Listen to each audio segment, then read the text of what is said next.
Okay, here we are. Here we are.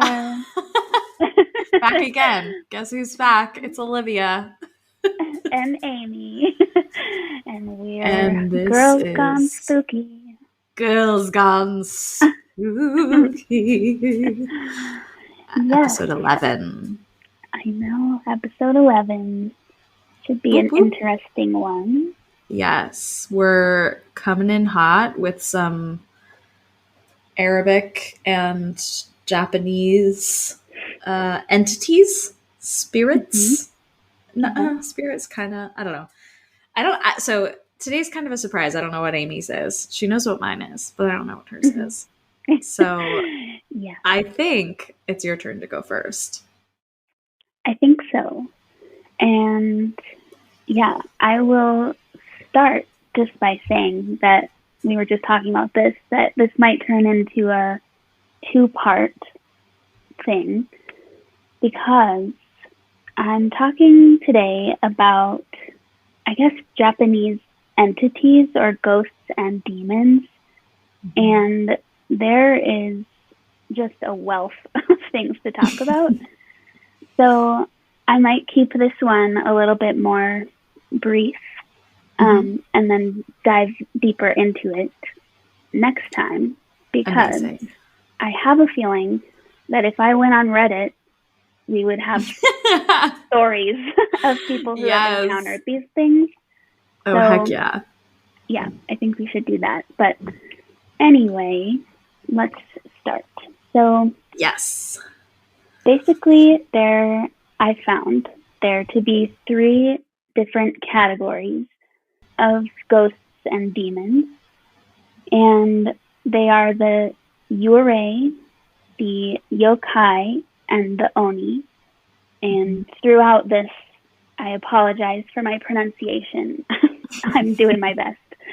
But so the first one, the yurei, they are ghosts of people who were once living. So ghosts in the traditional sense of what we think of. While the yokai are spirits or ghosts that are purely supernatural, as in they were never alive, they were never a person. And then the oni are demons. But today... Demons! I know, demons are favorite. Demons! We love demons. We love them. So let's start with But we don't want them in our homes. They're the ones that were living people. And how to become a yurei is when a person dies, certain rituals have to be performed for them to be able to pass on to the afterlife. Ooh, okay. So if someone dies of unnatural causes, if the ceremonies that help people move on to the afterlife are performed incorrectly, which that's a lot of pressure on the family. If you do it incorrectly, your loved one could end up as a ghost. Jeez. Yeah. As if that's not a hard enough time. I know, right? God. Yeah. You better do it right. Exactly. And I'm sure it's not very simple either. So, no. Well, yeah. And then often if the person has left something unresolved in their life, or if they're holding on to a grudge or something, they can get stuck in purgatory as a yurei. And yurei appear in human form, similar to how they looked in their life. But the difference is that they often appear without feet. So when they're moving, they're floating in the air since they don't have feet. And also, depending on how the person died, the yurei will look like how the person looked when they died. So if they died of murder maybe, or some severe injury, they could have a deformity based on however they died. Oh. Yeah. That's really scary. Wait, is this, do we know if this is the basis of the Grudge movie? Was that a yurei? Oh, I don't know, but I feel like it must be, right? We'll look it up. Yeah, We'll report because back. Does she float? Does she have feet? Uh, Weird question. well, I think she has feet, but she doesn't like travel in a normal way. Like she kind of Right. like descends on people and Yeah. stuff. So I don't think she Okay. like is just like strolling around. So Yeah. kind of she could fit the mold, I think. Yeah, she sounds like the type. They also, of course, She sounds like they're the always type. wearing white. Yeah, Oh, yeah, again, she's always in white. white. Yeah, with black hair. Yeah. So men and women, ghosts Okay. or yurei, wearing white with black hair. Okay, then there are a few types of yurei. These are the ones that I wrote down. One is called the Onryo. That's Onryo. Okay. These are vengeful yurei who died harboring resentment towards someone or something. Mm. And then another interesting one is the Kosodate. Hopefully that's right. That's the spirit of a mother who died during childbirth and has returned to care for her child. So I couldn't find much more than that. Yeah. So it seems like that's not a malicious spirit at all. They come back to care for their child. I don't know exactly what that means, though.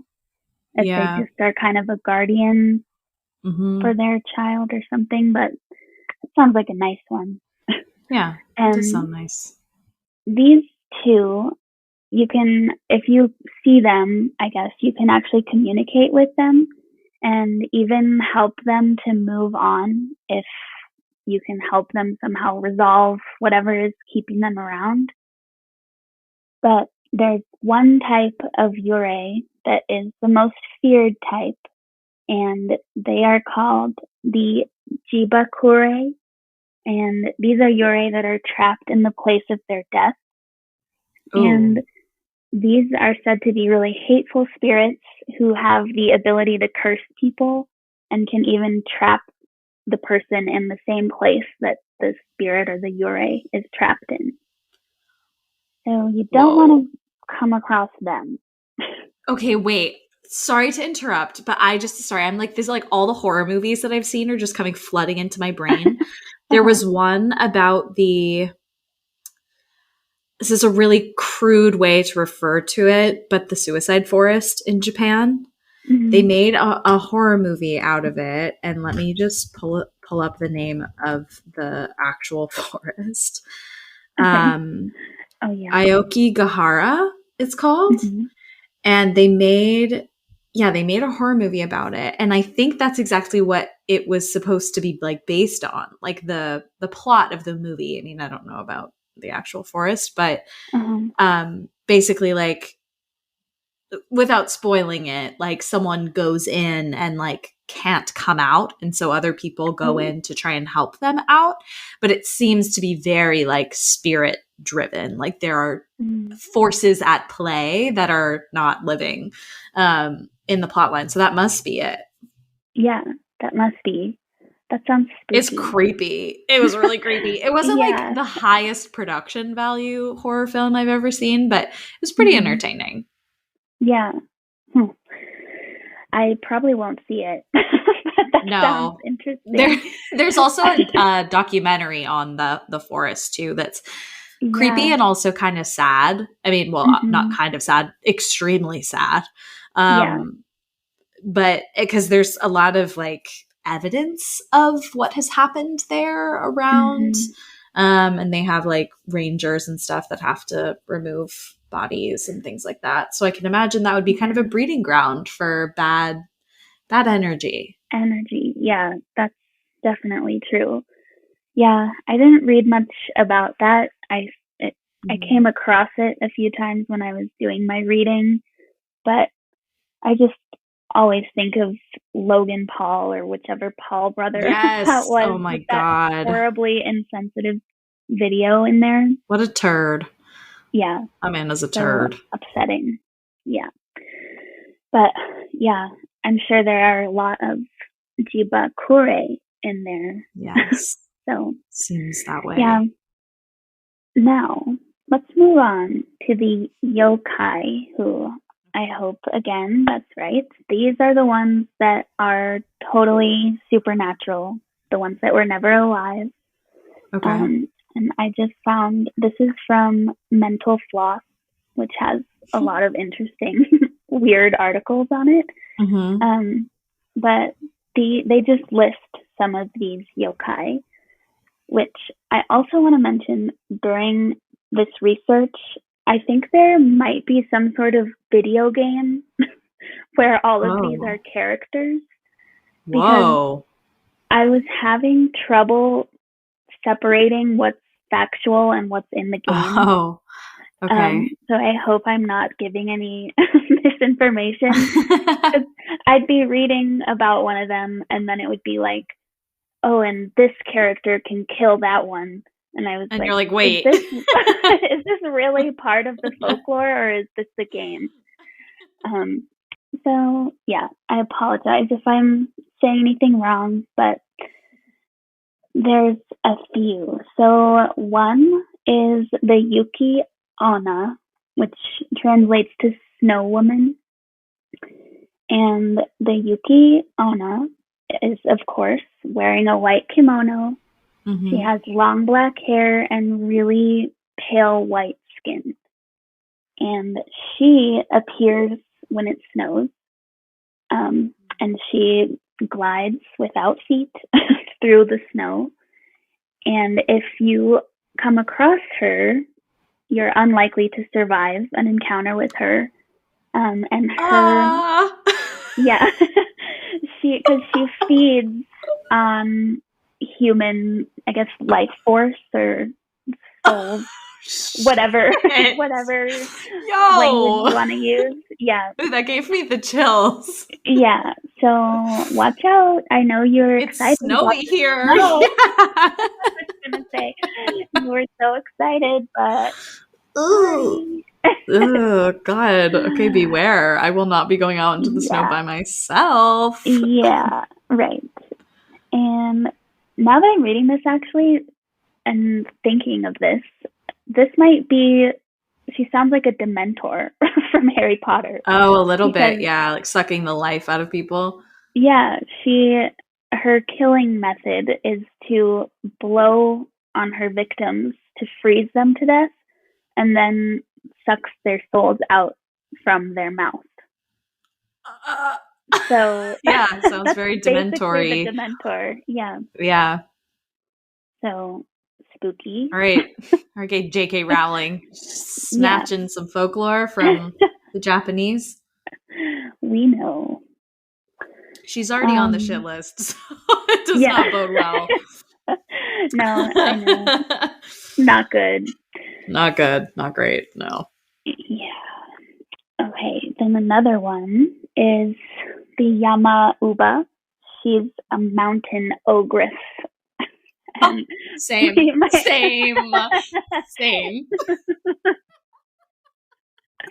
Me too. Yeah. We'll have to share this picture of her. I mean, I shouldn't be making fun of her, but she looks. Yeah, like watch out. Yeah. Oh God. So, okay. She is said to be an old woman who was forced to live in the mountains. And I don't know if this is why she was forced to live in the mountains, but she enjoys eating human flesh. Okay, come on, lady. Yeah.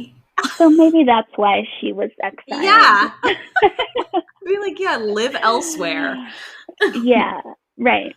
And they say that, so her story generally is that she'll appear and offer shelter to a young woman who's about to give birth. But she's secretly planning to eat the newborn baby. So, what a specific instance to be waiting for, also. Like, if you're going to be a creepy, crawly ghoul, why would you be like, let's wait for a pregnant woman who's, like, about to pop, who just happens to be traipsing through the woods alone. Yeah. Or Right. mountains, woods. I just assume mountains. there's forest involved because it's creepy. Yeah, of course. It always is a forest. Like she eats probably once a decade. Like she's not okay. Yeah. Except, okay, so it does say they will eat other people. Okay. I think the like traditional version of her is what we just talked about, of preferring young newborn babies. Dude. It's ew. But, and then it's also said that they have a mouth on their face like normal, but then they also have a mouth under their hair, which is, I don't like that. Delightful. Yeah. Also, Harry Potter. Anyone? Wait, what about Harry Potter? Professor Quirrell. Oh, yeah, in the Professor Quirrell. Yeah. Now exactly. We know. Oh man. Little Voldy hiding. Inspiration. I was gonna say sorry for the spoiler, but that movie's like 20 years old, so that's on you. Books, yeah. If you haven't seen it, it's too late. Too late. Okay, let's see. I'm getting back to my notes. Yes. Okay. So another one is called the Oiwa, Oiwa. Okay. And so I'm just going to say Oiwa, but I don't know if that's right. Okay. She was married to a samurai, and he wanted to marry someone else, I guess. Rude. Wanted to end their marriage. So I don't know if it was him or somebody else that sent Oiwa poisoned medicine. And yeah, I guess to eliminate her so they could go be in love, get married, whatever. But the poison failed to kill her, and she became... Joke's on you guys. Right. Now I'm stuck here, and not only that, I'm also horribly disfigured. Oh, shit. It said her hair fell out, her left eye drooped, and upon learning of her disfigurement, I guess this was before she could look in the mirror, she killed herself. And her ghostly, deformed face would appear everywhere to this husband who scorned her. And it even was appearing on, like, over the face of his new bride. And so when that happened, he accidentally, quote unquote, beheaded her because he thought it was his... He's a class act, this guy. Yeah, exactly. Yeah. So that's her story, poor thing. And then I think here, yes, this is the final one I wanted to talk about, and it's very creepy. So this is called the Aka Manto, which translates to red cloak. And this spirit or demon hangs out in women's bathrooms, which is so disturbing. Yeah. In one version of this Akomanto story, he'll approach women in the bathroom and ask if they would like a red cloak or a blue cloak. And if the woman answers that she wants a red cloak, the Akomanto will tear the flesh off of her back to make it look like she's wearing a red cloak. And if she answers blue, then he'll strangle her to death. So you cannot win in an encounter. Yeah, nope. And some versions of the story also say that if you don't answer him or if you pick a different color, he will just kill you, take you off to hell. So you can't win in this situation. He's one you really don't want to run into. Right. And he's just like kicking it in the ladies' room. Like, come on, guy. I know. Yeah, it's weird. You think after all these years, they would have gotten more creative, you know? Men are still doing shit like that. Ew. Some like ancient Japanese folklore and like modern day 20th century guys are like, yeah, let's do that. Let's creep around the ladies' room. Boys. We have smartphones. Let's take pictures of women while they pee. Oh God. God damn it. Yeah. Boys will be boys is like the worst. Yeah, such a heinous concept. Yeah. Yeah, I hate it. But Akumanto, boys will be boys. Boys will be boys. That's definitely going to be the title of this one. I love it. Oh, God. But yeah, I think there are many more that I would like to talk about, and also just take more time to distinguish between this video game and the real history of these entities, I suppose. Yeah. So Reddit too. I'm curious, like people, what people have said. Yeah, but also like these sound like maybe you can't survive encounters with them very often. So we'll see.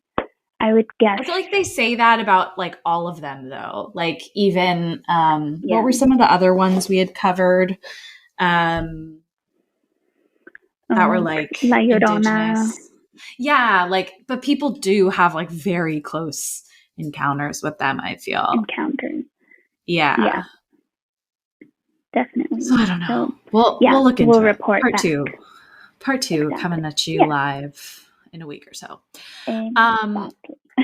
Okay. Well, we're gonna bop over to this new topic, the jinn. Yeah.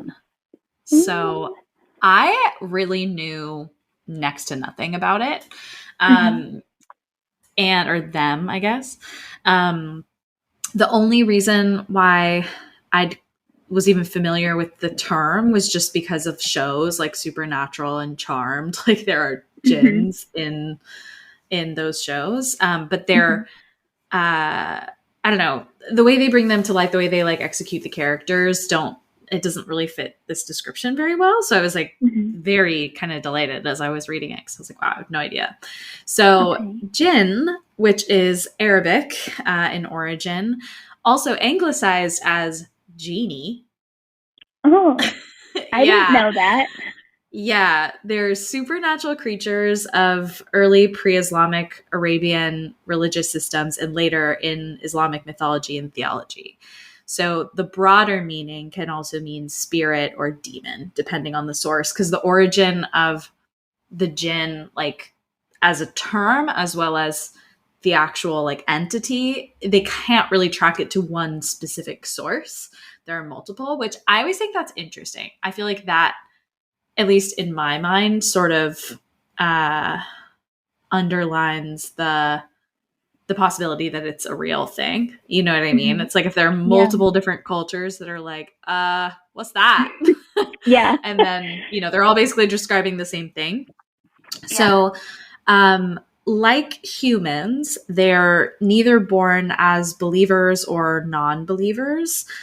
Their attitude depends on whether they accept God's guidance. So this comes from, like I said, both pre-Islamic Arabian religious systems as well as Islam. So that specifically is more on the Islam side. But the whole purpose, like the whole point of that, is they're not innately evil or innately good. They're also not a strictly Islamic concept, and they may represent other pagan beliefs that have integrated into Islam as well.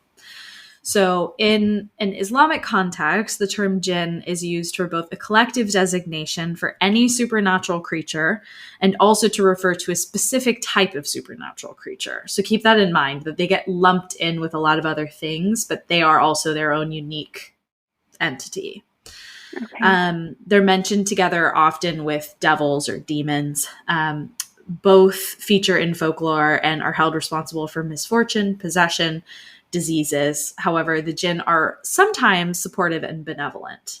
I immediately think of Genie from Yeah. 1001 Nights or Aladdin. Aladdin. Um, Yeah.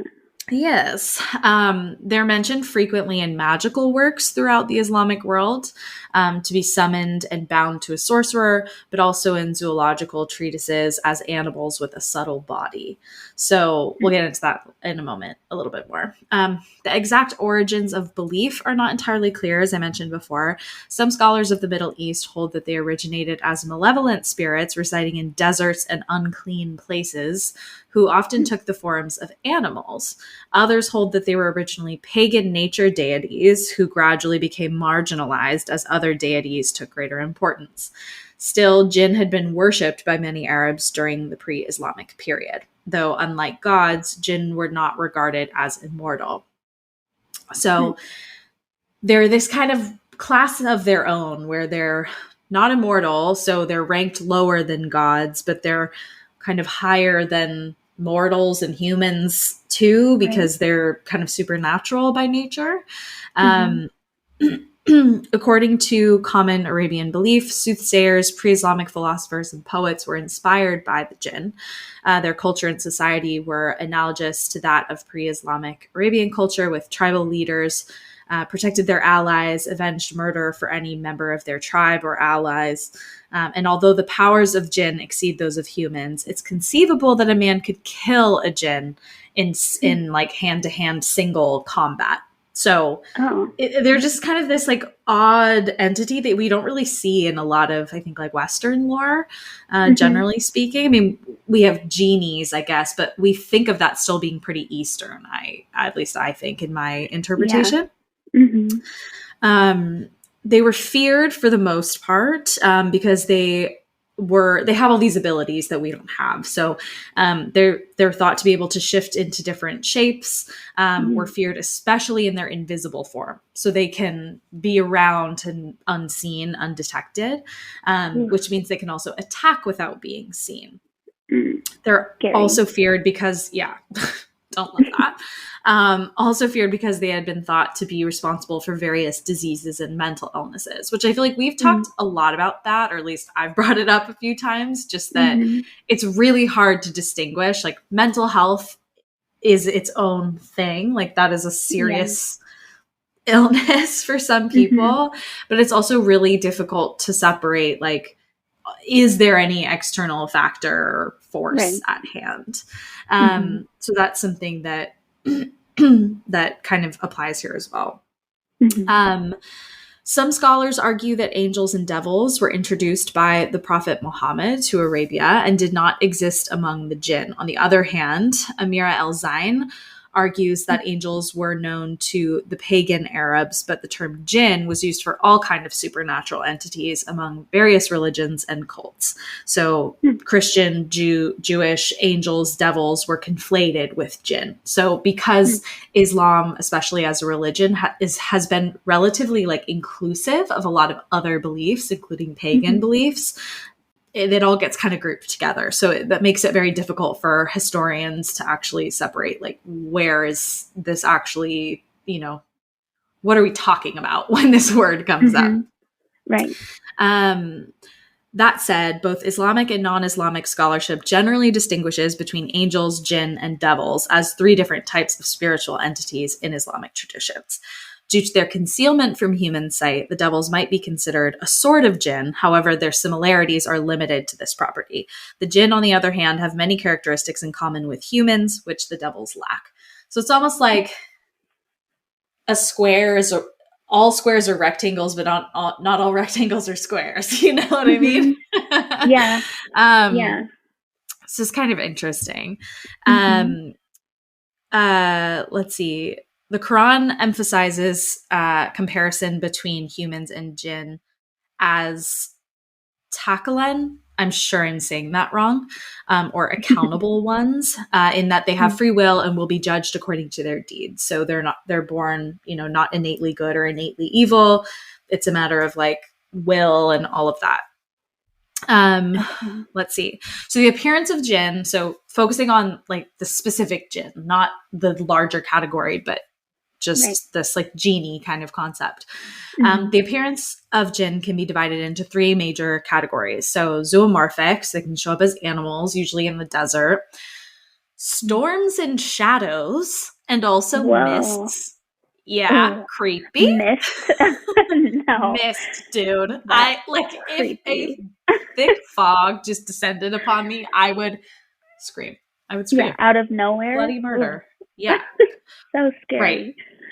Or, wow, why does this word always trips me up? Anthropomorphic. Nailed it. Nailed it. So humanoid. So those are kind of the 3 major categories that they show up.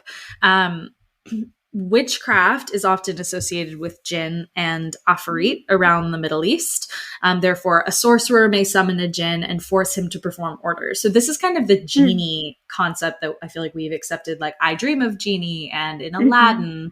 The idea that like they're under the spell of someone and it's like, I'm forced to grant you 3 wishes in order to be freed. So summoned jinn may be sent to the chosen victim to cause demonic possession. So definitely a bit of a departure from the Aladdin concept. And such summonings were done by invocation, by aid of talismans, or by satisfying the jinn, thus to make a contract. I don't know what satisfying the jinn means, so I'll let everyone just come to their own conclusion on that. My gutter brain went somewhere gross, but no, I hope I've planted that seed for everyone listening. Anyway, jinn are also regarded as assistants of soothsayers. Soothsayers reveal information from the past and present. The jinn can be a source of this information because their lifespans exceed those of humans. So they're mortal, but they tend to live a really long time. Another way to subjugate them is by inserting a needle to their skin or dress. Since jinn are afraid of iron, they're unable to remove it with their own power. So basically they just are like stuck. So if you jab a needle in them, they're like, okay, well, you got me there. Wow. Interesting. So kind of an easy way to trap them. Yeah, very easy to trap them. I would recommend against it because I think they're kind of powerful and like maybe a little vengeful. So don't do that. But I went ahead and found, so that's kind of like the context background on jinn. I found a bunch of examples. So most of them are very short. So I'm just going to go through them. A lot of that information I just went through, by the way, was from Wikipedia. And honestly, this was like probably one of the most like professional scholarly Wikipedia pages I've ever seen. I was going through the sources that they, use in the footnotes, and it's intense. Like there's a lot of scholarly research done on this just because, it's ancient lore. So it's Wikipedia, but it feels very reliable. Right. I was looking at that when I knew what your topic was going to be. Yeah. And I saw that there was an article on PubMed, which is like medical journal publication. Right. I didn't read it, but I'm so curious. I know. Maybe I'll go back. I think part of it was that like, because there were a lot of people who had these really deep-seated beliefs that they could cause mental illness and even other health issues, just general health issues. Yeah. Okay. My guess is that's kind of where that stemmed from.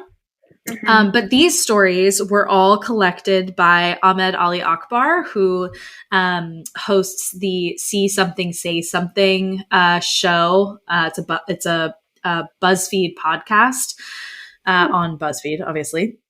So he's a Muslim living in America. He basically just has all these conversations. I don't know if the premise on I think the premise on his show is really about being Muslim in America.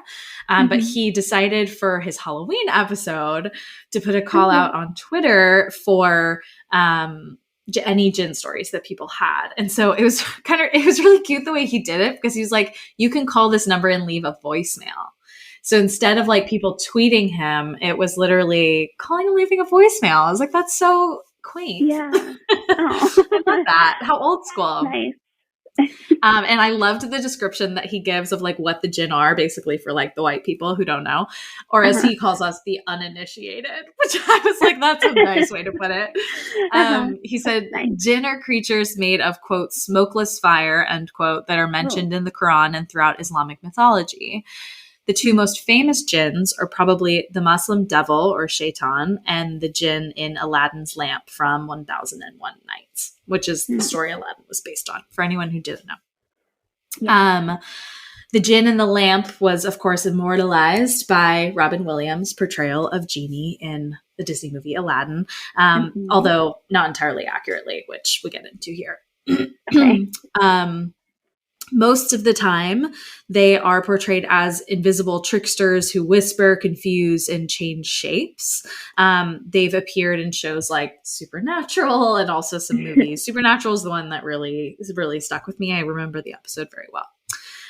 So just to lay the background here too, some people were like hype when he asked for stories, and other people were like, get this off my feed. Do not bait them. Like they're like, please do not. So yeah, some people really don't want to talk about this, which seems to be the case for a lot of these, this lore that we've discussed over the past few weeks. So I'll just dive straight into some of these stories. So this is from Sakuna Blue. One time my mother-in-law was sitting in her bed. She looked over and saw a woman sitting in the chair next to her bed with long pointy fingers and a face with very sharp angles. She was so frustrated and annoyed with the jinns, and they see a lot in their house apparently and aren't really afraid of them, just annoyed by them, that she reached out and grabbed the jinn by its wrist. She yelled, "Get out! I'm tired of you! Get out!" It started to try to pull its wrist away and eventually tried to bite her hand because she wouldn't let go. She pulled her hand away before it bit her, and then the jinn vanished. Wow. Like, it's a bold lady. Yeah, and just like a bunch of them showing up in your house? Yeah. No. No. Yeah, and just casually living among them. Oh my God. Wow. Yeah. So this one is from Temitop Barakat Lawal. And I'm so sorry if I'm butchering your name. At my boarding school, we had a few cases of bullying.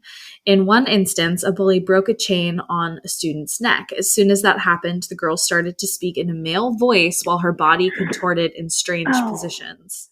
Yeah. It said it was a jinn and had traveled from a faraway place. Meanwhile, the bully's tongue swelled and almost prevented her from breathing. Whoa. Yeah. Long story short, teachers were called into the room. Apparently her parents knew and had gotten the chain for their daughter from a shaman to hold the jinn in. Whoa. So this bully, like, unsuspectingly was like being a douche, ripped this thing off and unleashed a jinn. Sucker. Instant karma. Instant karma, dude. I was like, wow. So it's interesting to hear these stories because like some people are super fearful. Some are like, okay, well, we tolerate them. And then others, it's like, I don't know, they can be kind of benevolent in a way. Like, I'm sure they don't love that this jinn is like possessing their child. But at the same time, it's like, well, he protected her. Yeah, right. That's true. Interesting. Let's see. This one, there was a longer story, like an audio story. So I'm recounting from it what I remember. So this was when someone's grandfather was Egypt's ambassador to Spain and was living in Spain. And this person who called in was 2 years old at the time. And their mom said that they'd see them standing by the staircase constantly talking to someone. And when she'd put them to bed, she'd stare out the window and say, tech, tack, tech, tack. Oh, Later on, the grandmother mentioned to the mom that she thinks she might be seeing spirits in the house. And when they were talking about it, their grandfather said that the TV in his room turned on and off sporadically. And sometimes he could see shadows running across the balcony through the slits of the blinds. Mm. So the grandmother said that it's known that little children and animals can see spirits, like in most cultures. So when they saw her talking to something, they assumed there were spirits in the house and that she was the only one who could communicate with them. So that one's not necessarily specific to the jinn. I think the main like red flag was the shadows running around outside. That's very odd. Very. Very. This one is called The Busybody. So this writer says, I grew up in an Arab household with many Arab family friends, so I've heard many scary jinn stories. A family friend of mine claimed that she went to bed one night and her whole house was a mess. By the time she woke up, her whole house was clean. And for some reason, that really freaked me out when I was little. Every night, I made sure that my room was clean so that jinns wouldn't clean it for me. Nowadays, being a wife and full-time college student, I could only pray that a jinn would clean my house for me. And what the hell, cook dinner as well. I was like, that's funny. But that one's interesting because it's like if they were little, I wonder if the family member was like, you better clean your room or the jinns are going to come and do it for you. But who knows? So this one says, a few years ago, when I was on my 3rd trimester of pregnancy, I would only be able to fall asleep when the sun came up. Just as I was about to fall asleep one night, I felt pressure on the end of the bed near my feet, as if someone very heavy sat on the bed, which was weird because I didn't even hear anyone come into the room. No creaking door, no footsteps. Just then, an eerie voice spoke straight into my mind. The language was unintelligible and distorted, and I knew it wasn't human. But to my surprise, I understood what, quote, it was trying to say. My brain processed it easily as if I had learned the language somewhere in the past. It asked me to pray my morning prayer. I was too sleepy and too scared to actually open my eyes. What if its face was suddenly right in front of my nose? So I responded in my head, communicating without actually opening my mouth to say a word. Later, please, I'm so tired, I didn't get to sleep. After I said so, the weight on the end of my bed lifted. The air, which was previously heavy with presence, became light and clear. I opened my eyes a little and saw the earliest morning light gleam through my window. My door stood still. No one came in or out. I fell back to sleep. Whoa. Very bizarre. Very, very, very bizarre. Very. Wow. Let's see. This one is from Sashilu, is their handle. So apparently in Saudi, my aunt lived in a house that was always being visited by a particular jinn who used to annoy her family. It's funny, just a quick aside. I feel like for a lot of people, these are just like pests. Like, like all right, we get it. Like you're just like skulking around, quit being annoying. So once she was laying in bed at night with her husband, she felt something was off. And when she left the room, she found her husband watching TV on the couch. When they went back to the bedroom to confront the jinn, it just laughed and went away. So he had like left the bedroom because the jinn was in there bugging him. And then they were like, hey, get out. And it was bye. I love it. Also reminding me of Harry Potter with Peeves, the poltergeist. Yes, 100%. Just they're messing with people. Exactly. Another one, my great uncle went to visit his cousins in India. His cousins told him that since it was summertime and they would all sleep in the courtyard together. That sentence didn't make sense. Hold on. I think I get it. My notes are great. Okay. His cousins told him that since it was summertime, they would all sleep together in the courtyard. However, they told him he wasn't allowed to place his bedding in a particular corner. Apparently, a jinn slept there, and strange things happened if anyone disturbs that corner. My great uncle said it was nonsense and decided to sleep there anyway, like a big old idiot. Why? Why? One Yeah. night, he woke up on the other side of the court. He laughed at first and thought it was his cousins who were pranking him and decided to sleep there again. The following night, the same thing happened. So he left a note next to his pillow saying, "Stop pranking me. I know there is no jinn." That night, he said he was pushed off his bed and his bedding was thrown to the other side. A note was thrown into his lap which said, "I sleep here." The scary part is it wasn't that dark and there wasn't anyone there. Like his cousins weren't there. Yeah. That one really kind of like gave me the wig. I was like, oh, that's actually kind of scary. I sleep here. Yeah. I sleep here. Hey, I sleep here. I sleep here. Even it's also like funny that they sleep. Yeah, I know. It's like just a like weird human that hangs out. Right. Even if you don't believe in supernatural things, like what's the harm in just not sleeping in that corner, you know? Right. Yeah, just like respect the space, you know? Right. Even if it's not true.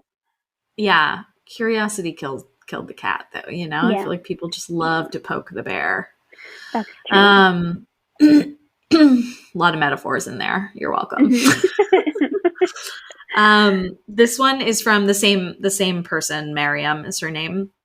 My uncle once told me a story about a couple. The husband used to work in the forest, so he would be sent on long trips outside the village. His wife was usually lonely, but she befriended a man. He would sit on her courtyard wall with his back facing her, so she could only see his face when he turned around to answer. So he'd like turn back to speak to her. It was a sweet friendship. One evening, she asked him to come over for tea and to bring his wife along with him. But instead of getting down and using the door, he took his leg and stretched it 10 feet down her wall to her side of the yard. He said, "Why didn't you offer me tea before? I'd love to come have chai with you." I'm like, you're uninvited. Not anymore. Yeah, not anymore, my guy. How creepy is that? Weird. Elastigirl. Yeah. Elastigirl. No capes. No capes. Oh, God. Okay. My friend, this is from Kenza K3. My friend was staying in the north of Morocco for the summer. This one's very short. One morning, she woke up with a big triangle of henna on her hand. She showed it to every person of her family, and they said the only valid reason for that would be that she was married to a jinn now. And she was never lucky in love after that. So like she never met anyone. Yeah. The jinn was like, "You're mine." Creepy. How do you get a divorce from a jinn? Right. I don't think you do. I think they're like, "You're mine now. You want to move into my lamp or should I move into your house?" Neither. Oh, God. Okay, there are just a couple more. I know there are a bunch of these, but they're just so like short and kind of fun. They're also interesting. Yeah. So this is also from Saka No Blue, who was one of the first ones I read. Recently, my mother-in-law was helping her daughter fix up her home, and as my mother-in-law stood in the hall, she heard someone whisper in her ear, "You think you can move and get rid of us? Guess what? We're coming too. You will never get rid of us." And no one else heard it. I would have sprinted to the local temple. I would have been like, "Okay, every denomination, bless me, bless my home. Dear God, what the hell? What the hell?" Yeah, help me. So scary. That is really scary. Yeah. This one's from Gabriela Adibpour. Okay, so my mother was visiting her parents. While she was praying in her room, she heard her mom laughing at her in the doorway. After she finished praying, she went to her mom's room and asked, "Why were you laughing at me earlier?" My grandmother replied, I've been in bed for a few hours now. I wasn't laughing at you." My mom concluded it was a jinn trying to distract her from her prayers. In the same house, you could hear footsteps walking throughout the house and might feel someone sit on your bed while you're sleeping. I also used to have one in my bedroom. Every night around 3 a.m., of course. Of course. I'd hear this old lady crying. We lived in the corner apartment on the top floor, and I couldn't find out where it was coming from.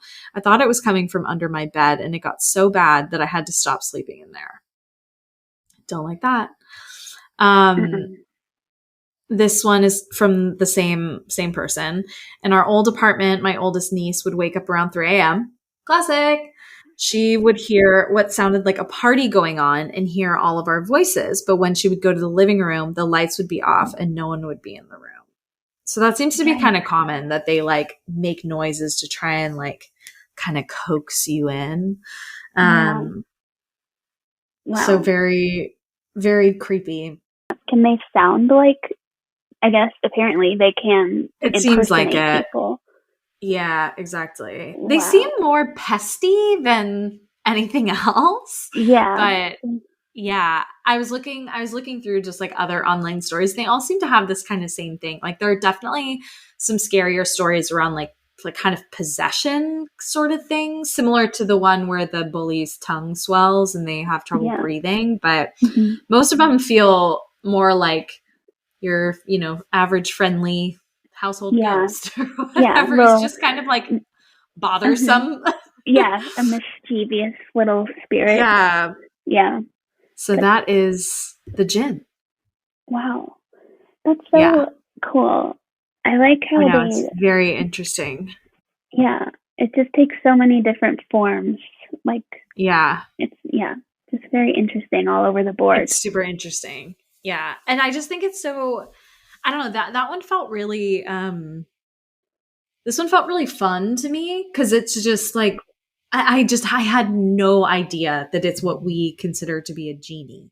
Like, I was like, what? No, none. It's like also anglicized as genie. What? Yeah.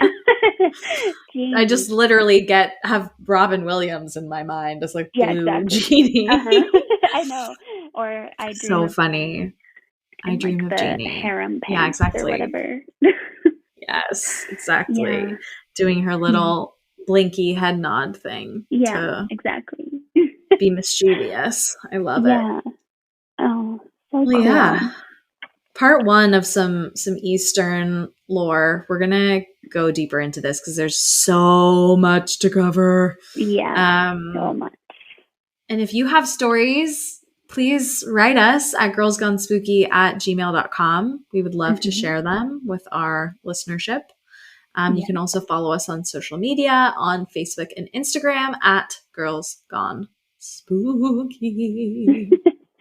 Girls Gone Spooky. Thank you for listening. Thank you for listening. Stay spooky, y'all. Stay spooky.